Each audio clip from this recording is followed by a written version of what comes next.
বন্ধুরা, আজ আমরা জানব এক মেজরের গল্প, যিনি প্রথমে মুক্তিযোদ্ধা ছিলেন, পরে সেনাবাহিনীতে অফিসার হলেন, তারপর ইতিহাসের অন্যতম কুখ্যাত অভ্যুত্থানের প্ল্যানার হয়ে গেলেন।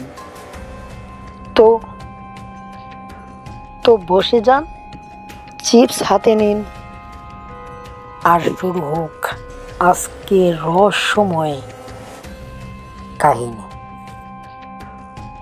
এই গল্পের নায়ক মেজর শরীফুল হক ডালিম ছোটবেলায় কেমন ছিলেন তা তো ইতিহাসের বইতে নেই, তবে ধরে নিতে পারি তিনি ক্লাসে বসে হয়তো হিসেব কষতেন, কিন্তু সেটা অঙ্কের না, বরং সেনাবাহিনীতে যাওয়ার প্ল্যান। তিনি পাকিস্তান মিলিটারি একাডেমি থেকে পড়াশোনা করেন এবং সেনাবাহিনীতে যোগ দেন 1971 সাল।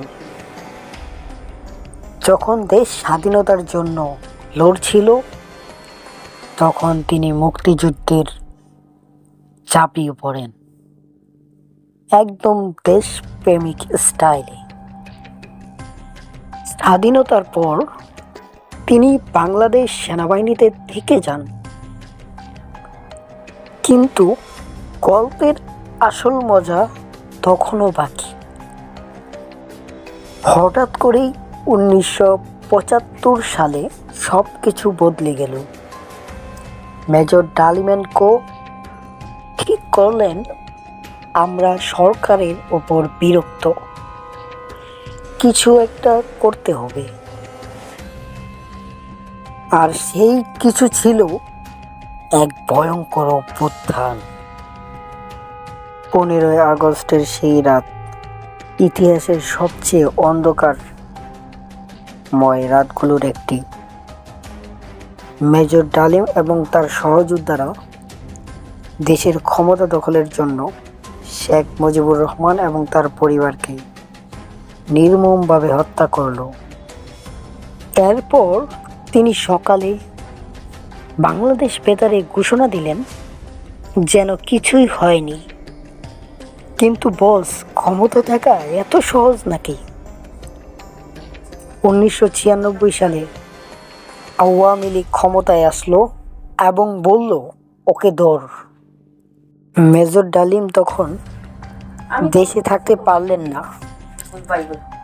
কখনো লিবিয়া, কখনো কানাডা, কখনো পাকিস্তান, এক দেশ থেকে আরেক দেশ ঘুরতে লাগলেন। তার নাগরিকত্ব বাতিল করা হলো। এখন তিনি কোথায় কেউ জানে না। এই মেজর ডালিমের গল্প মুক্তিযোদ্ধা থেকে সেনা কর্মকর্তা, তারপর অভ্যুত্থানকারী এবং শেষমেশ এক পলাতক ব্যক্তি। ইতিহাস তাকে কিভাবে মনে রাখবে, বীর হিসেবে নাকি বিশ্বাসঘাতক হিসেবে? কমেন্ট করে জানাতে ভুলবেন না। এ ধরনের আরও মজাদার থ্রিলারের ইতিহাস জানতে চান তাহলে এখনই সাবস্ক্রাইব করুন মিস্টার কোয়েট চ্যানেল, আর কমেন্ট লিখুন আপনি কি মনে করেন মেজর ডালিমের ভবিষ্যৎ কেমন হবে।